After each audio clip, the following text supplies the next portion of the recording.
Señoras, señores, tengan ustedes muy buenas tardes y sean bienvenidos a este primer encuentro de psicólogos forenses del noroeste argentino, organizado por la Corte de Justicia de la provincia de Catamarca, la Escuela de Capacitación Judicial de la provincia, el equipo técnico forense de la Corte de Justicia de Catamarca. Auspician la Asociación de Psicólogos Forenses de la República Argentina, la Asociación de Magistrados y Funcionarios de Catamarca, el Colegio de Psicólogos de Catamarca, el Colegio de Psicólogos de Santiago del Estero y la Secretaría de Turismo de la provincia de Catamarca. Adhieren la Asociación Argentina de Psicología Jurídica y Forense. En la oportunidad y con motivo de este primer encuentro se han recibido sendas salutaciones y auspicios, de entre las que mencionamos las del Colegio de Psicólogos de Catamarca, que entre sus partes dice: sin lugar a dudas, esta gran iniciativa generada desde sus funciones como profesionales psicólogos es la que engrandece nuestra profesión e instamos a continuar perfeccionándose, logrando la excelencia de calidad orientada al ser humano en su mejorar y de la salud mental. Firma la licenciada Carolina Álvarez, presidente del Colegio de Psicólogos de Catamarca. Así también la adhesión de la Asociación Argentina de Psicología a través de una nota de su presidente.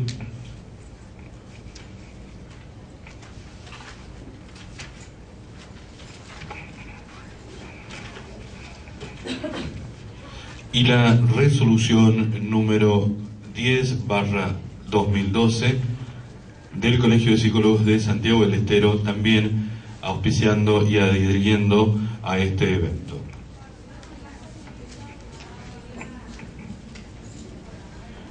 Para dar inicio con las actividades en sí,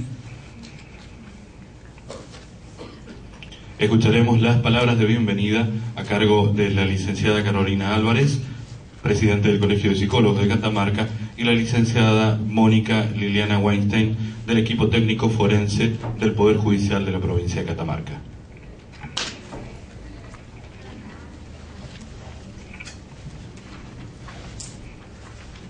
Bueno, buenas tardes.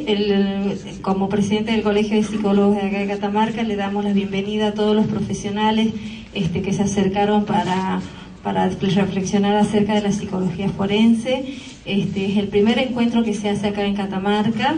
Queremos felicitar nosotros desde el colegio a nuestras asociadas que iniciaron esto, si bien es cierto están articulados con las cajas, con las otras instituciones, pero realmente queremos felicitar a las organizadores, que es la licenciada Monasterio y la licenciada Guaite, que son asociadas del colegio. Nosotros apoyamos estos eventos, estos espacios de encuentro, de intercambio, porque nosotros creemos que en esta cuestión de reflexionar, de encontrarnos y encontrarse en la práctica, podemos tener muy buenas conclusiones y llevarla a nuestra práctica. También queremos hacer mención acerca de la importancia, digamos, de estos espacios regionales, nacionales y provinciales que se fueron dando acá en esta provincia acerca de la psicología. Así que bueno, es grato para el colegio apoyar este evento. Le damos la bienvenida a todos los profesionales y le dejo a cargo de la organizadora. Muchas gracias.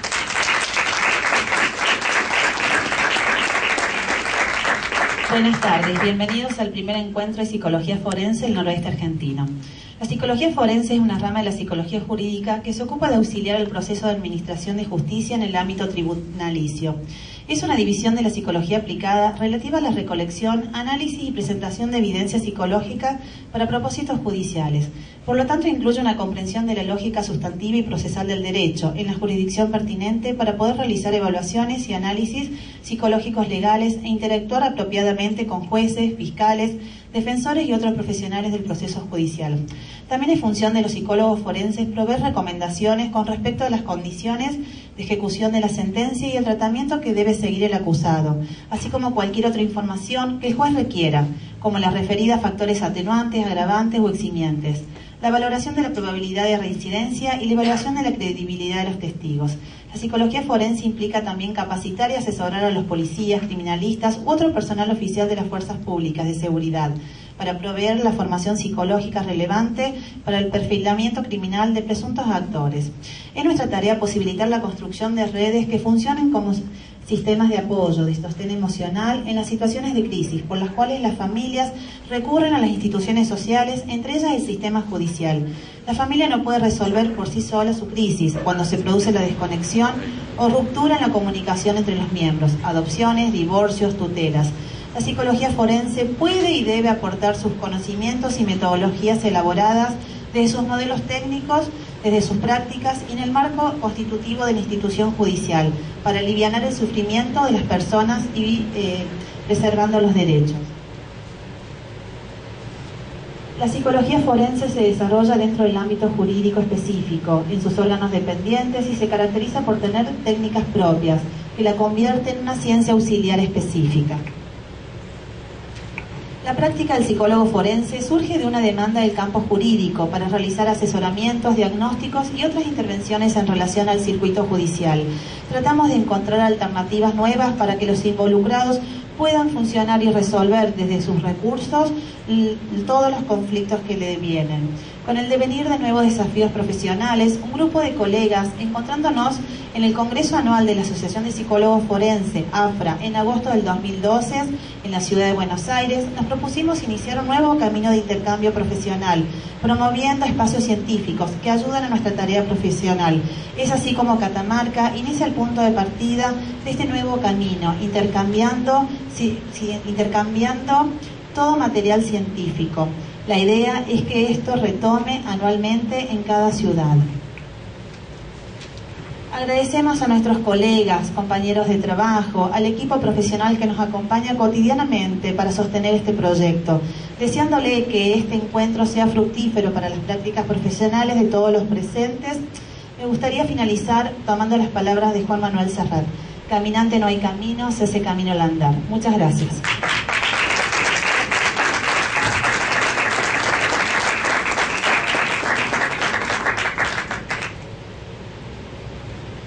Bueno, habiendo dado inicio oficialmente a las jornadas, va a comenzar la licenciada Claudia Beatriz Norri con el tema Patologías vinculares, violencia familiar, su abordaje psicológico forense. La licenciada Claudia Beatriz Norri viene en representación de la Asociación de Psicólogos Forenses de la República Argentina. Como les dijo Mónica, para nosotros resulta fundamental el apoyo que tuvimos desde la Asociación de Psicólogos para poder comenzar a desarrollar este camino. La licenciada Claudia Norri es licenciada en Psicología, diploma de honor de la Facultad de Psicología de la Universidad de Buenos Aires, tiene 29 años de antigüedad en la Justicia Nacional, 19 años de antigüedad en el Cuerpo Médico Forense, 15 años de antigüedad en el Servicio de Psicología del Cuerpo Médico Forense. Es psicóloga integrante del equipo de violencia familiar del Cuerpo Médico Forense de la Corte Suprema de Justicia de la Nación. Designada psicóloga forense perito ad hoc del Departamento de Psicología del Cuerpo. Está realizando también la carrera de posgrado en especialización de Psicología Forense en la UCES, efectuando el trabajo de tesis Efectos de la Intervención Judicial en Familias, y también el doctorado en Psicología de la Universidad de Ciencias Sociales y Empresariales, UCES. Ahora sí, la licenciada Claudia Norri. Hola. Bueno, muy buenas tardes a todos. Con esta presentación, de lo único que me di cuenta es que estoy muy vieja, porque mucha antigüedad había ahí. Bueno, en principio, antes de comenzar, quería, en nombre de AFRA y en nombre propio, agradecer esta invitación, que me parece que es un espacio extraordinario para todos, un espacio inaugural, y bueno, a las dos organizadoras, las colegas que están acá. Bueno, un poquito la idea es, más que transmitirles un marco teórico, es dar cuenta de la práctica forense, ¿no? Cómo trabajamos nosotros en Cuerpo Médico, abordamos el tema de las familias que están en situación de judicialización. La primera cuestión que aparece con, digamos, en el marco de la Ley 24417, que es la Ley de Protección contra la Violencia Familiar, que lleva ya 18 años aplicándose, es en el fuero civil. Entonces, toda familia que tenga algún tipo de conflicto, que crea que merece ser judicializado, lo va a hacer en el marco de esta ley, de la 24417. Esta ley, vuelvo a repetir, es una ley de protección a las familias, ¿sí? No es una ley punitiva, estamos en el fuero civil. Si de todos los estudios surge que existe algún delito, si ya sea de lesiones, muchas veces surgen situaciones de abuso sexual infantil en el marco de estas evaluaciones, entonces el juez civil allí le va a dar intervención a la justicia penal, ¿sí? Bien, entonces nosotros lo que hoy vamos a enmarcarnos en el tema de análisis de las familias judicializadas en el tema civil. La ley 24417, en el artículo 3, lo que requiere de los psicólogos forenses es que hagamos un diagnóstico de interacción familiar, totalmente distinto de lo que hacemos en otros fueros, ¿verdad? Cuando vemos niños en conflicto con la ley, ya sean víctimas o que han cometido algún tipo de delito, lo que hacemos, o en penal de adultos, es establecer diagnósticos y estudios individuales del sujeto en cuestión. Acá el sujeto a periciar no es cada uno de los integrantes de la familia, sino que nos focalizamos en lo que consiste en la interacción, o sea, en la modalidad y calidad de vínculos de ese grupo familiar que estamos estudiando. Además de pedirnos el análisis de la interacción, fundamentalmente de ahí lo que nunca tenemos que olvidar que en calidad de perito nuestra función es asesorar al juez, ¿no? Entonces, puntualmente lo que necesitan los jueces civiles en estas situaciones es que asesoremos acerca de los niveles de riesgo que está atravesando ese grupo familiar. Y en función de esos niveles de riesgo, desde la psicología forense, podamos emanar algunas recomendaciones como para descomprimir el conflicto, que es, digamos, lo que el juez necesita, que nosotros podamos acompañarlos en esta resolución de conflicto. Bueno, hay varias cosas. A mí me parece que más que transmitirles, vuelvo a insistir, una cuestión teórica, quisiera transmitirles cuestiones de la praxis, porque en general lo que nos pasa es que las grandes preguntas aparecen ahí. ¿Por qué aparecen las grandes preguntas? Porque en estos 18 años que yo estoy trabajando en esta misma temática, yo diría que se complejizó altamente. Por eso me parece oportuno inclusive acá el significante y convocante del desafío, ¿no? Porque todo el tiempo son nuevos desafíos. ¿Cuál es la complejidad? La complejidad yo creo que tiene que ver con una cuestión cuantitativa. Quiero decir que cada día los casos de violencia familiar aumentan más, ¿sí? Lo vamos a ver mes a mes por estadísticas. Y la otra, el aumento de complejidad, es porque, digamos, las configuraciones familiares se van ampliando. Ya no podemos trabajar el concepto de familia que veníamos trabajando hace 10 años. ¿Por qué? Porque cada vez vemos más familias, configuraciones familiares uniparentales, ¿sí? Pensemos lo que tiene que ver con las paternidades, maternidades asistidas, o sea que hay madres sin necesidad de padres. Pensemos en los matrimonios igualitarios, ¿sí? Bueno, las familias ensambladas, que hoy prácticamente pasa a ser la norma de la familia. Entonces, digo, necesitamos todo el tiempo de nuevas herramientas para ver cómo abordamos estas nuevas complejidades. En este punto, lo que nosotros solemos hacer es nunca perder el eje, que lo que vamos a hacer es un análisis de la interacción, lejos de hacer un psicodiagnóstico o un abordaje individual de cada uno de los miembros de la familia. O sea, que son, vamos a poner así, groseramente, una familia tipo, no son 4 psicodiagnósticos de los adultos y de cada uno de los niños, sino, vuelvo a repetir, qué está pasando con la modalidad y calidad de esos vínculos familiares. Para esto tomamos entrevistas que tienen un valor totalmente distinto a lo que nosotros podemos pensar como una entrevista en la clínica familiar, ¿sí? No es una entrevista clínica. En ese sentido vamos a decir que es una entrevista semidirigida. ¿Por qué?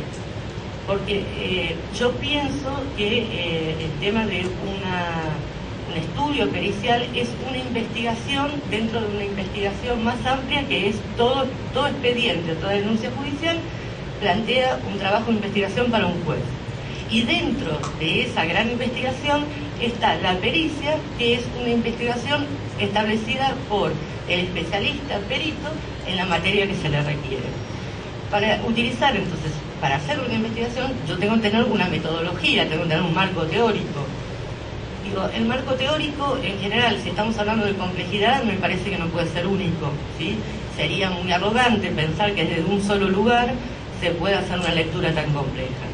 En ese punto, mi formación es dentro del psicoanálisis de las psicoanálisis vinculares, pero también me sirvo mucho de los instrumentos de la teoría sistémica. ¿Por qué?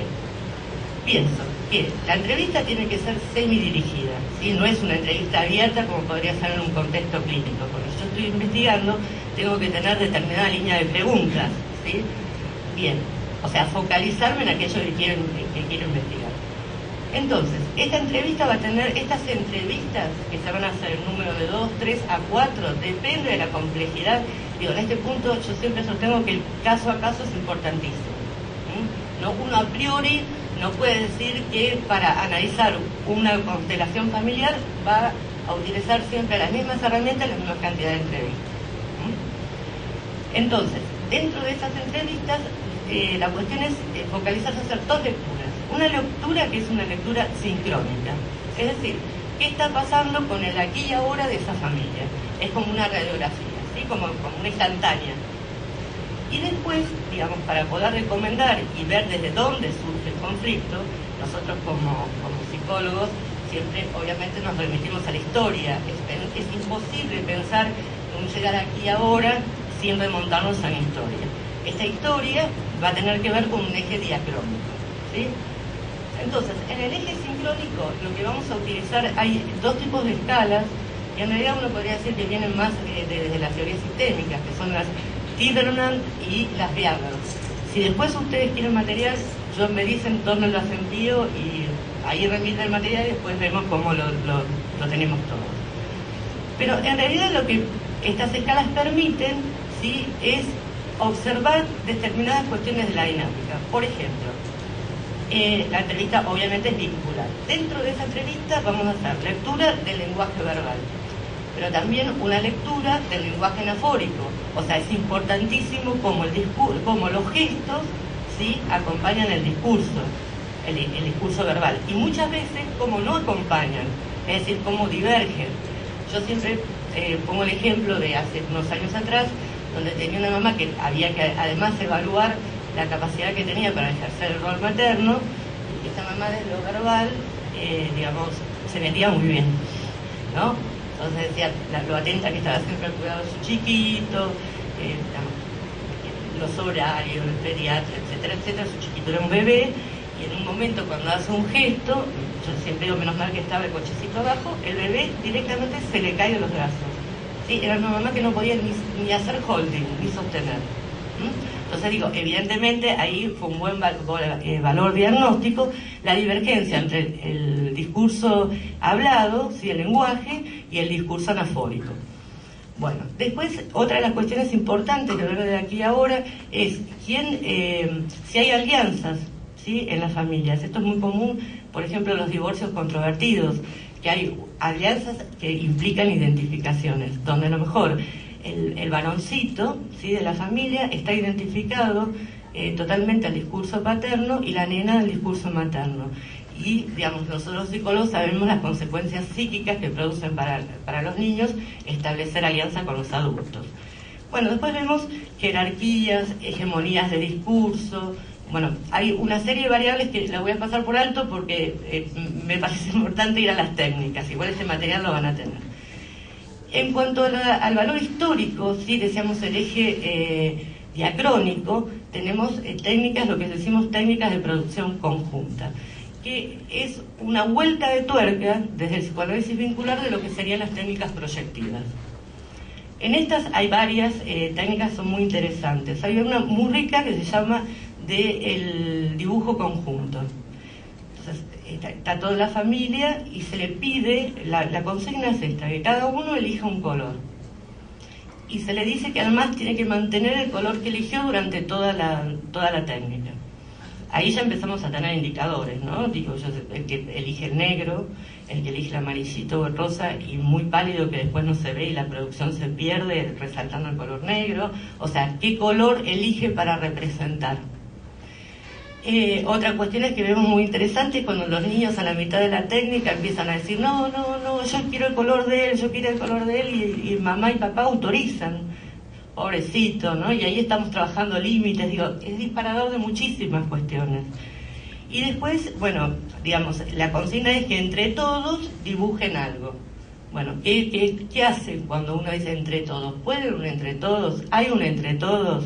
A veces vemos que los cuatro, pongo 4 porque es lo más fácil de poner, ¿no? De ejemplo, vemos como cada uno, hay 4 familias distintas en la misma hoja, ¿sí? O sea, no hay posibilidad en esa familia de establecer nada de una interacción en común. Bueno, y la otra técnica que es muy interesante, muy rica, que también después yo voy a pasar material de esto, es el tema del personaje en interacción. Tiene 2 momentos, 2 consignas distintas. Cada uno una hoja y que tiene que hacer un personaje o una mascota que quieran, pero tratando de no mirar qué hace el otro. ¿Sí? Cuando terminan esta parte de la consigna, deben presentar al resto del grupo familiar el personaje que han hecho. Cómo se llama, cuántos años tiene, y esos personajes, cuando si fueran títeres, ¿no?, tienen que encontrarse en un lugar puntual, en un mismo lugar, establecer cierta conversación y despedirse. Bueno, yo creo que más o menos nos vamos imaginando qué cosas pueden aparecer en las familias, ¿no? Es una cuestión de riqueza muy, muy interesante. Pongo muy chiquitito un caso de la última guardia antes de viajar acá el jueves. Un papá que está estableciendo una linda alianza con su niña, que además es preadolescente, entonces está en pleno idilio con su padre, diciendo que su mamá es malísima, porque además la mamá hace muy poquito, después de 8 años de divorciarse, vuelve a ser pareja, ¿no? Y entonces, bueno, toda está la carga acá, y papá está pidiendo la tenencia porque la nena está mejor con él que con la mamá. Y en la conjunta es lo que hacemos cuando los papás están separados. O sea, a ver, la primera entrevista es interesante que sean todos los miembros de la familia. Y después se van estableciendo, cuando uno ya va viendo por dónde vienen los conflictos, entrevistas de díadas. Diada materno-filial, diada paterno-filial. A veces decimos que el conflicto es muy grande entre los padres, pero que la fratria, o sea, los hermanitos, están como muy en bloque, muy unidos. Entonces lo que hacemos es una sola de la fratria, todos los hermanitos sin los padres. Digamos, por eso digo, hay que ver qué constelación familiar vamos a ver, hay que hacer estrategia caso a caso. Bueno, y en este caso, el papá, bueno, se le da la consigna y entonces el papá lo que hace, dibuja una perrita. Y la nena dice que no puede dibujar, que a ella no le salen los dibujos, una nena de 8 años, muy inteligente, no tenía ningún problema cognitivo, que entonces ella va a escribir el nombre de su personaje. Y escribe Daisy. Entonces, para mí Daisy hasta ese momento era un signo de interrogación. Entonces cuando se propone la segunda parte de la técnica, que se presenten, se quedan los dos así como muy, muy sorprendidos, y la perrita era Daisy. El papá la había dibujado y la nena la había escrito. O sea, era tal el vínculo simbiótico, ¿sí?, que había establecido ese papá con esa nena, esa identificación masiva, ¿sí?, que sin ponerse de acuerdo habían hecho el mismo personaje. Termina la cuestión muy interesante porque el papá dice, bueno, ¿y ahora qué hacemos? Porque la licenciada ahora dice que tienen que interactuar, tienen que hablar, digo, bueno, será un personaje que hable consigo mismo, ¿no? La cuestión especular, que todos sabemos los estragos que puede producir en esta niña semejante, relación fusional, para decirlo de algún modo, con su padre. Bueno, después lo que tenemos también como recurso muy interesante, porque digo, si hablamos de historia y pensamos en familia, muchas veces hasta tenemos que pensar en lo transgeneracional, ¿no? Digo, la fuerza de lo transgeneracional es importantísimo. Hay valores de repetición familiares que se mantienen hasta 3 generaciones anteriores o más, y a veces sin ser sabidos, digo, por eso hacen síntomas. Para esto lo que proponemos, que es un trabajo que es interesante porque además no hace falta que los chicos lo hagan, o sea, ni la familia lo haga en el momento de entrevista, entonces nos ahorra a nosotros mucho tiempo, que es que hagan con mamá y papá, si están juntos y si están separados, uno con mamá y otro con papá, el árbol genealógico de la familia, hasta donde quieran y hasta donde puedan. En esto del árbol genealógico lo que nos interesa es que pongan nombres, ¿sí?, profesiones u ocupaciones, y si están vivos o muertos. Digamos, para hacerlo muy rápido, porque es muy corto el espacio con el que contamos, en estas cuestiones, para remitirlos, no sé si ustedes han visto, ¿se acuerdan de la película Martin H? ¿Sí? Aparecen muchos Martin H. Esto del H es que hay nombres de hijos y nietos que portan los mismos nombres, ¿sí?, de sus abuelos y de sus padres. Hay una cuestión compleja en la diferenciación. Esos niños tendrán que hacer, digamos, una vuelta adicional para poder diferenciarse de esas identificaciones. Yo me acuerdo que hace 3 años atrás vino un nene que me dijo, bueno, yo me llamo Enrique, era de una generación de historiadores y juristas conocidos, y me dice, yo soy Enrique IV, y era Enrique IV, porque padre, abuelo, acá no vamos a decir los apellidos, pero era Enrique, y era Enrique IV, pero a mí me dice Enrique, ¿no? Digo, bueno, pobrecito, alguna vuelta a eso le pudo dar.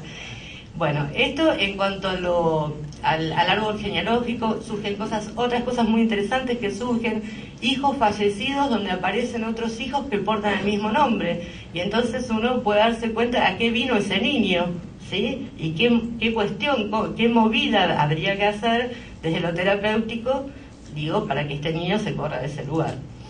Y después, otra técnica muy interesante es la de el plano de la casa, ¿sí? Siguiendo más o menos la línea psicoanalítica de los vínculos, si pensamos Couchet, Berestein, si después esta literatura se interesa, yo se las puedo recomendar. Ellos hablan de los espacios y los tiempos familiares. Entonces ahí vemos cada uno, cuáles son primero los espacios compartidos, y los hay, porque en algunas casas no hay espacio compartido, ¿sí? Digamos, no hay un momento del día, ni cena ni almuerzo, que esa familia se siente toda junta en la mesa. Niños que a lo mejor en casas muy importantes, ha pasado en un caso, vivía con la mamá, pero la mamá decía que veía en su hijo al padre, del cual se odiaba. Y entonces este niño, habiendo disponible otras habitaciones, ocupaba el lugar de la habitación de servicio. O sea, que estaba totalmente aislada, había que pasar la cocina, no sé cuánto, y allí estaba ese niño, ¿sí? Bueno, el plano de la casa podemos hacer muchísimas lecturas. Todo este material, sí, que se recoge en las entrevistas, convergencias, divergencias en el análisis de las técnicas conjuntas, lo que vamos a hacer es leerlo para un diagnóstico diferencial. ¿Qué debemos diferenciar? Son 3 categorías para mí muy importantes como psicólogo de familia interviniendo en violencia familiar. Una de ellas es una familia que está atravesando un conflicto severo. ¿Sí? Sobre todo, ¿vieron estos cambios dramáticos que a veces tiene la familia? Es que queda la pareja sola porque se casó el último hijo, ¿sí? Esto que a veces dicen lo del nido vacío, o el fallecimiento de alguno de los familiares, o una mudanza no elegida, ¿sí? Bueno, estas cuestiones que hacen crisis en una familia, y muchas veces la familia responde, no tiene instrumentos inmediatos para responder a esto, y responde con un hecho de violencia, ¿sí? Este episodio de violencia no constituye en absoluto, a mi entender, un diagnóstico de violencia familiar, ¿sí? Es una fallida resolución de un conflicto en crisis, y que tranquilamente, la mejor recomendación podría ser, desde la intervención forense, es que deje de intervenir la justicia y pase al ámbito asistencial. Porque cuanto menos judicialicemos a las familias, ¿sí?, menos daño vamos a producir. Porque las intervenciones en niños de la justicia a veces victimizan. Los niños no deberían pasar por la justicia, ya desde ese hecho. La segunda cuestión es ver si la familia es disfuncional. ¿Qué quiere decir disfuncional? Es decir, que algunos de los miembros que deben ser protegidos, que generalmente son los niños o ancianos si están a cargo de una pareja, abuelos, ¿sí?, tienen las necesidades básicas cubiertas. Muchas veces no tienen que ver con la familia, ¿sí? Sepamos distinguir cuando es una cuestión social, y ahí lo vamos a trabajar conjuntamente con la asistente social. Pero a veces están por omisión, no están escolarizados, ¿sí? Pudiendo, no tienen asistencia médica adecuada. Por sus papás podríamos decir que son más laxos en el cuidado de los niños. Es como que necesitan una tutela, un apoyo, una ayuda, para mejorar la eficacia de los roles paternos y maternos. Entonces, en este punto tampoco lo incluiría dentro de lo que es una situación de violencia familiar, sino de una disfunción, donde es importante que la justicia acompañe hasta que estos papás puedan hacerse cargo, digamos, dentro de sus posibilidades, porque no van a ser otros papás, tratar de hacerse cargo lo mejor posible.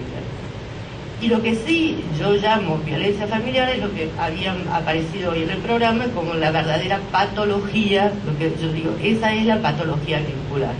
Cuando todo conflicto de manera sistemática y crónica es resuelto solamente vía violencia, como que no hay otros recursos simbólicos para resolver conflictos. Entonces ahí sí hablamos de violencia familiar. En este punto también, creo, no sé si pongo mucho tiempo, pero en general seguimos muy pegados, no todos, a el tema de cuando hablamos de violencia familiar, seguida pensamos, sobre todo cuando es conyugal, pensamos en violencia física. Y todavía aún a los psicólogos que trabajamos con la subjetividad, nos cuesta, es evidente que la violencia física produce efectos en la subjetividad, ¿sí? Esto clarísimo, no es en el cuerpo nada más. Pero nos cuesta muchísimo poder pensar o dar de estatuto a qué significa violencia emocional, ¿sí? Muchas veces lo describimos como el insulto, ¿sí? La humillación, y en realidad hay formas mucho más sutiles de violencia emocional, como tiene que ver en el tema de, por ejemplo, la ironía, el discurso irónico, qué significa la ironía, donde deja al otro sin capacidad de respuesta. Estas cuestiones son, hoy por hoy, desde el ámbito donde yo trabajo, un cuerpo médico forense, totalmente privatizadas al ámbito civil, ¿sí? Es decir, no existe derivación al ámbito penal porque alguien haya sufrido, alguna persona, un niño o una mujer, violencia emocional. Y los estragos de la violencia emocional a veces son mayores que la violencia física. Y en muchos casos, como es una violencia que ataca fundamentalmente la autoestima de la persona, y ahí sí sería una parte interesante donde solamente a mí me interesa articular o abrir con lo que es la ley de género. Hay otras cosas de la ley de género que me parece que da como para hacer un encuentro entre todos y debatirlo, pero en este punto me parece que es la que más se asocia con violencia de género y que puede llegar no tengo cifras claras porque recién vamos a empezar a hacer estadísticas, a situaciones de suicidio, ¿sí? Grandes depresiones y suicidios. Y sin embargo, digamos, es muy difícil, digamos, no sale de la órbita civil y es muy difícil poder pesquisarla, darle entidad. Después, otra de las cuestiones que generalmente aparecen como, digamos, toda situación de violencia familiar, cuando hay violencia hay abuso, ¿sí? Abuso físico, abuso emocional. Yo digo que en las patologías estas familiares, en las patologías violentas, el título que le podríamos decir, el subtítulo sería los excesos y los abusos, porque difícilmente excita nada más que el golpe, excita nada más que el insulto.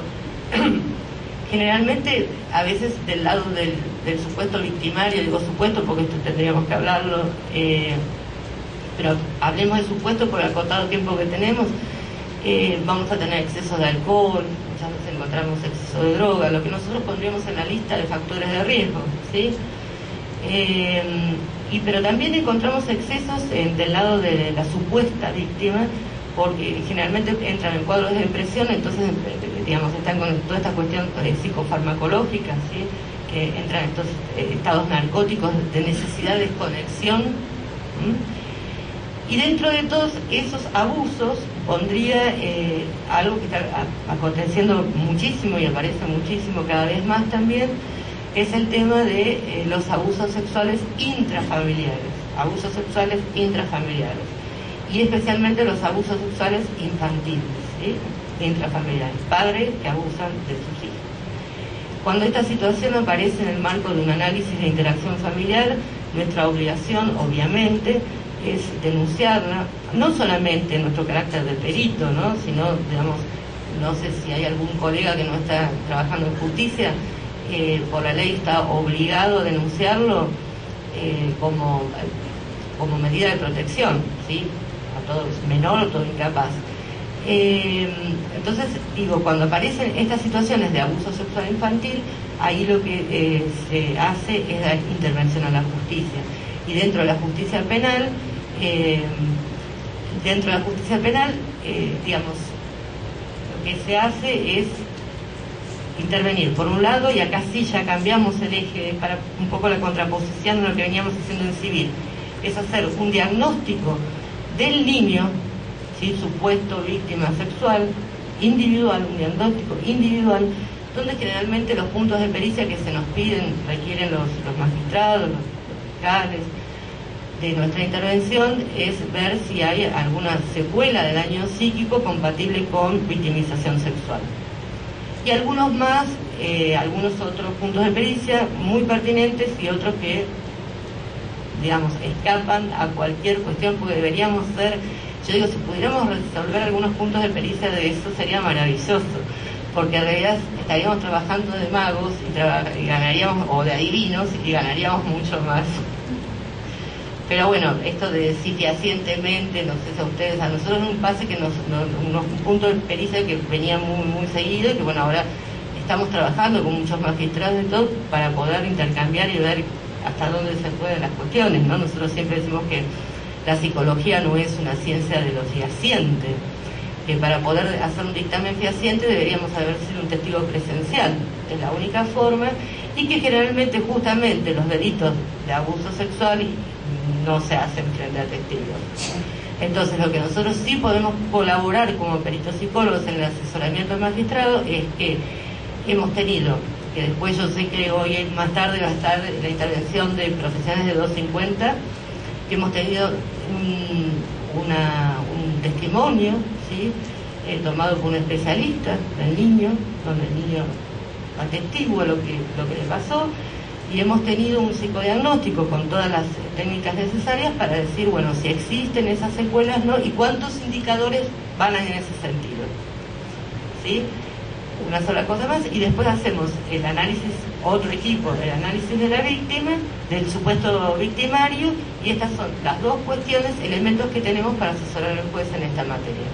Bueno, les agradezco mucho, pero no haberlos cansado.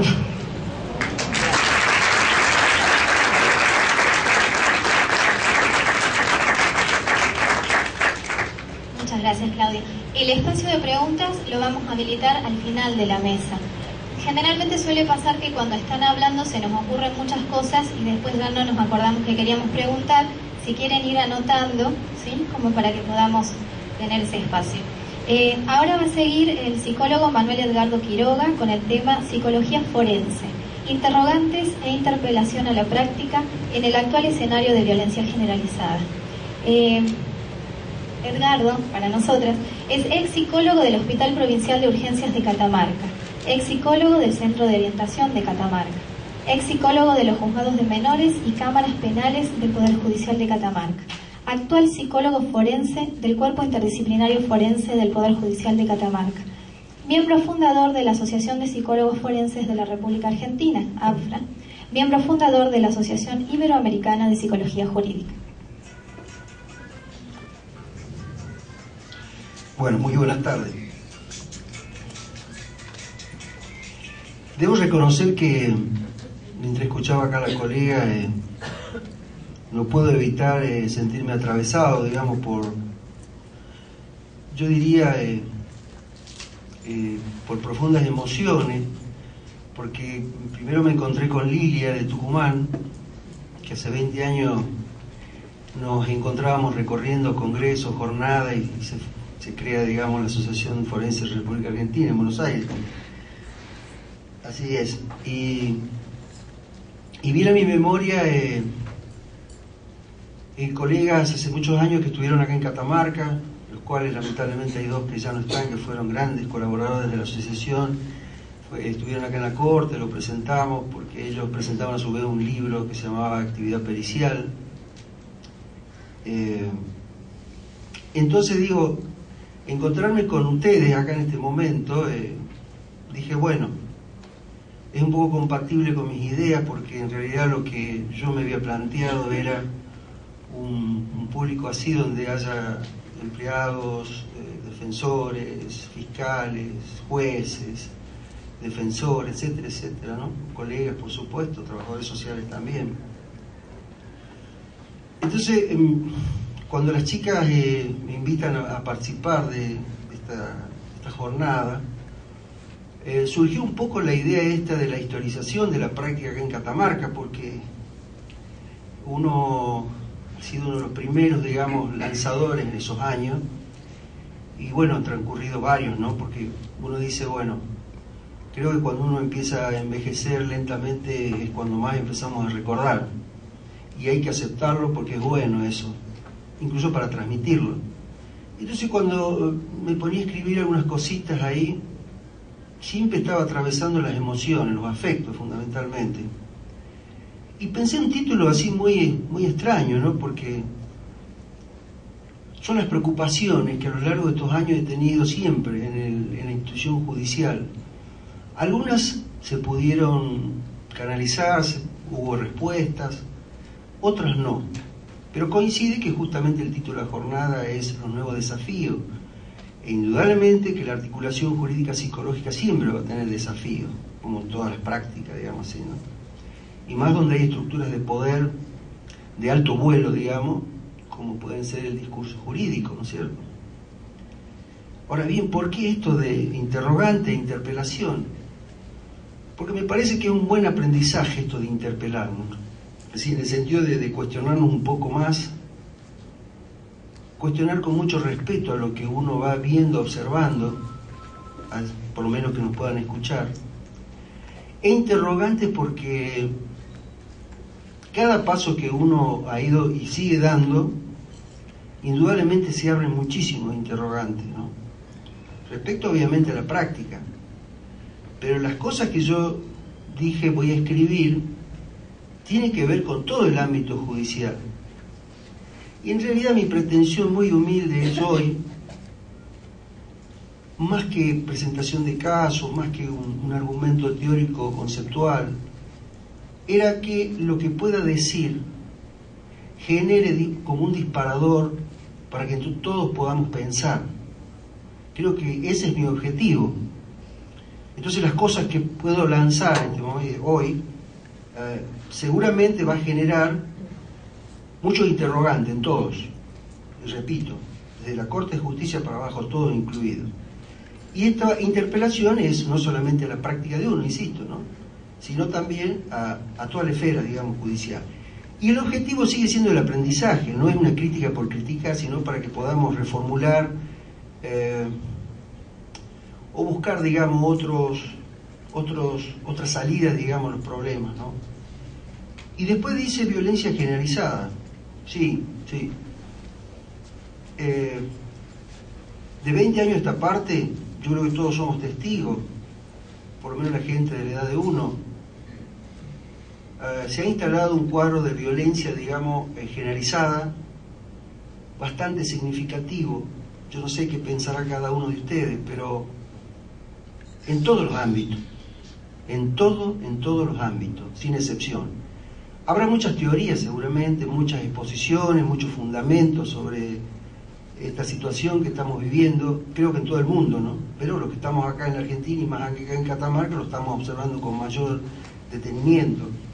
Por ahí se sigue hablando en estos momentos de lo que está generando el consumo, en este momento de drogas, por ejemplo, que actúa como disparador, ¿no? Pero bueno, será motivo de análisis en otro momento. Pero repito, la idea es que pueda disparar cosas, estas ideas. Y decía que como buen principiante de la vejez era muy importante historizar brevemente un poquito, me parecía muy importante esto a ustedes, qué pasó aquí en Catamarca, realmente, ¿no?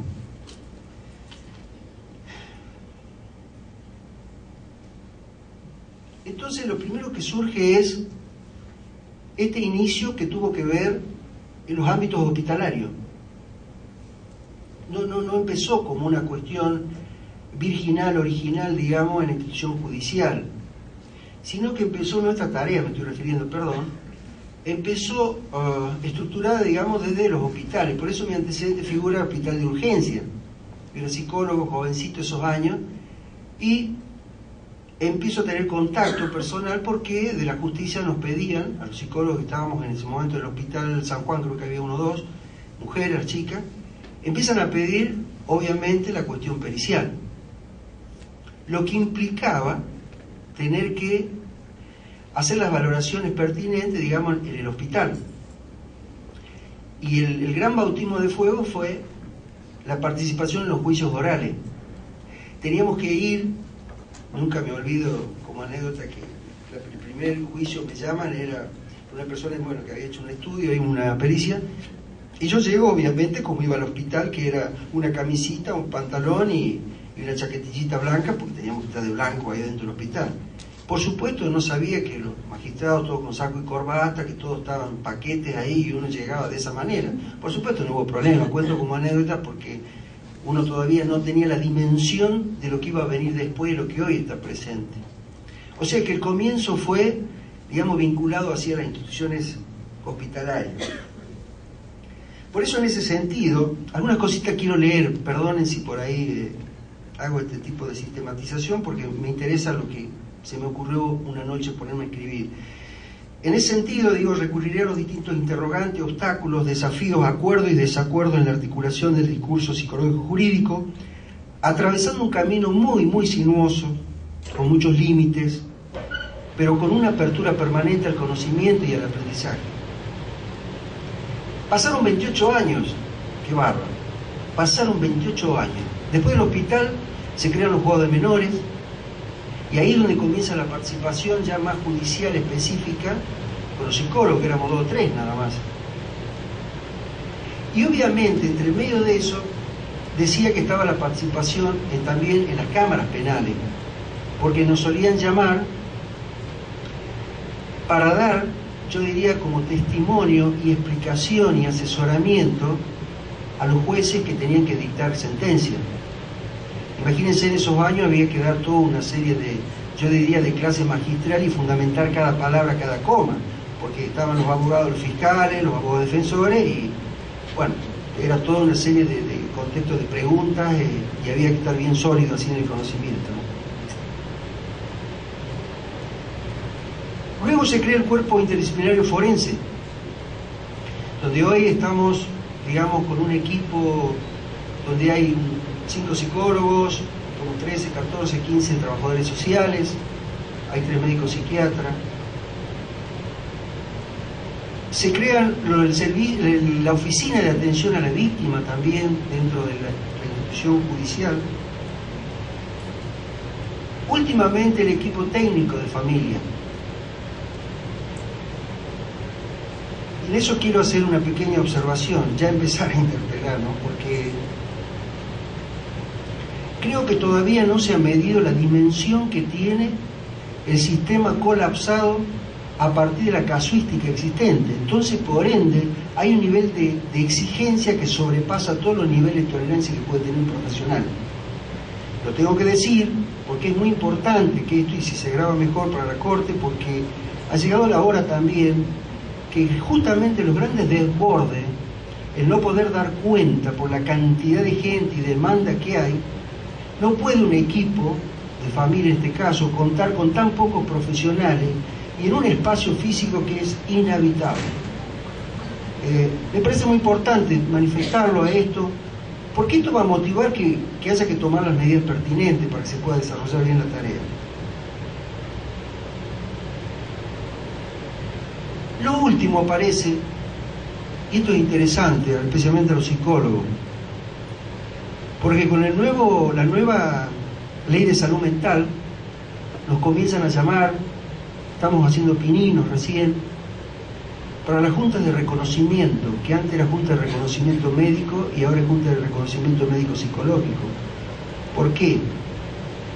Porque antes era un espacio que estaba únicamente para el saber médico.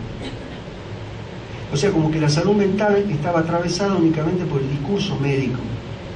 Hoy, con esta medida, si bien no hace la tarea específica del psicólogo forense en sí, pero se está abriendo una brecha muy importante, porque ya la mirada sobre el que está al frente es un abordaje mucho más integral. Ya no está limitado eso. Lo cual, le decía la señora presidenta del Colegio de Psicólogos, tomó nota, es un paso, otro pasito más grande que se da dentro de la institución judicial.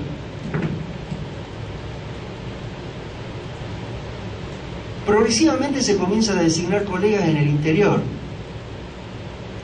lo cual debo reconocer, por lo menos yo personalmente, que todavía hay una deuda muy grande porque no hemos logrado, digamos, establecer un nivel de relación apropiado. Así que los colegas que están trabajando en el interior, en realidad, tienen que dar respuesta de manera muchas veces limitada al ejercicio, digamos, profesional. Este es otro punto que habrá que nosotros, los colegas de la justicia, revisarlo, replantearlo y modelar una relación diferente para que puedan trabajar en mejores condiciones. Ahora bien, esto es la historia breve que quería comentarles. Retomando el título, dije que todos estos años observé, no solamente como psicólogo, sino como ciudadano, como ustedes también, un creciente escenario de violencia cotidiana, y el poder no está exento, el poder judicial, perdón, no está exento. Pero aclaro, no me refiero únicamente a la recepción de los casos en sí que vienen violentados, sino a la dinámica interna que muchas veces también genera violencia interna. Está claro esto, ¿no? Llámese el personal, llámese el magistrado, llámese la relación de los profesionales con los magistrados, etc. Hoy se encuentra el Poder Judicial atravesado por extremos grados de violencia, circulación de hijos como bienes, de renuncia a hijos, de pérdida de hijos, hijos maltratados, abandonados, hijos violados, víctimas, victimarios, disputa de las partes en conflicto. En estos tiempos, donde la tecnología y el consumo no es más que la otra cara de este hambre, digamos, de la privación, de la falta de solidaridad, la violencia circula en toda su forma y en nuestra actual psicopatología cotidiana. Pensamos que es el ejercicio del poder de unos sobre otros. Por eso digo que no es solamente lo que sucede a nivel social externo, sino dentro de la institución judicial. Por eso hago hincapié en el ejercicio del poder